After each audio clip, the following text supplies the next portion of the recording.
Hello there guys, it's me Ems, and today's video bubuksan natin yung hindi pala bubuksan. Alisin natin yung balot nito, yung Yuga Map Luhas Sport daw. Luhas Sport daw, ayan. Luhas Sport. Bibili sana ako ng sarili ko, pero yung amo ko sabi niya, bibili ka. Ako ang magbabayad. Di bahala ka dyan. Siya ang nagbayad. And then, ayun made in Taiwan. Tapos ito, sabi ko, nabibilhin ko at iuwi ko sa Pinas. Sabi niya, siya na daw ang magbayad. And you know the price of this one? Only the one piece is $324. Ang isa, only one piece. So, ang dalawa is mahigit na $600, di ba? Ayan, alam niyang nag-exercise ako kaya sabi niya, sige, bumili ka ng gamit mo, sabi niya. Bahala kayo dyan.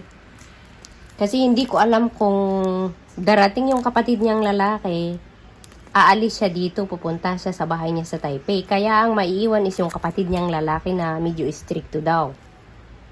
Tingnan natin kung stricto ba talaga. Basta maghintay tayo ng isang buwan. So, ito na guys.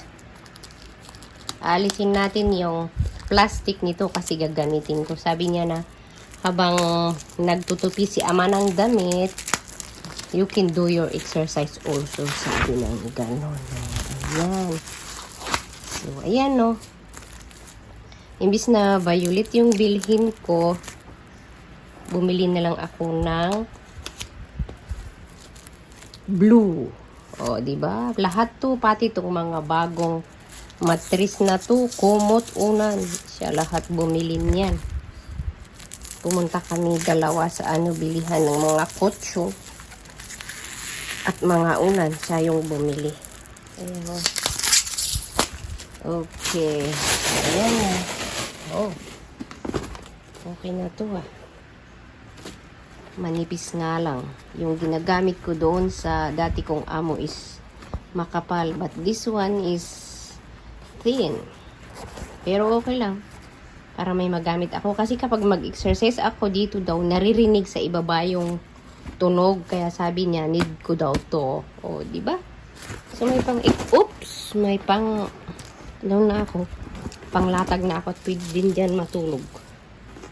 So, ayan na guys. Hope you like this video and thanks for watching.